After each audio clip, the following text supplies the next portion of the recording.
একটা কথা কি জানেন, যে মানুষ সব সময় অন্যকে নিয়ে বেশি ভাবে, নিজের শরীর নিজের সুখ এগুলো না ভেবে সব সময় অন্যদের নিয়ে বেশি ভাবে, অন্যদের নিয়ে বেশি চিন্তা করে, দিন শেষে সেই মানুষটাই বেশি চোখের জল ফেলে।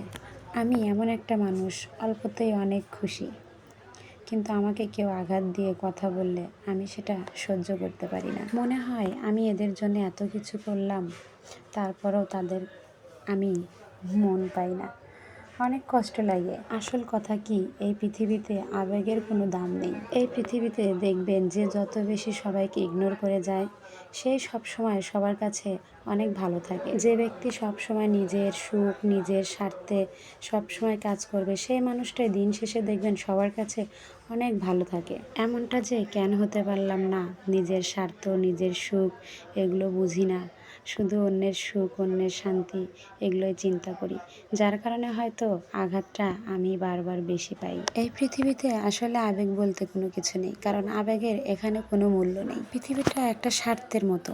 আপনি দেখবেন যাকে যত বেশি দিতে পারবেন, যার পিছনে যত বেশি আপনি সময় দিবেন, তার কাছে আপনি ভালো। একটু যদি সরে দাঁড়ান তার থেকে, দেখবেন সে বলবে সে আমাকে আর ভালোবাসে না, সে আমাকে দেখতে পায় না। আসলে সে বুঝতে চায় না যে তার পিছনে এই যে সময়গুলো দেই, সময়গুলো ব্যয় করি, তারা বুঝতে পারে না যে তাদের পিছনে আসলে এই সময়গুলো কেন দিচ্ছি, তাদের ভালোবাসি বলেই তো এই সময়গুলো দিই। কিন্তু এটা কখনোই বোঝে না, তারা শুধু তাদের স্বার্থ নিয়ে ব্যস্ত।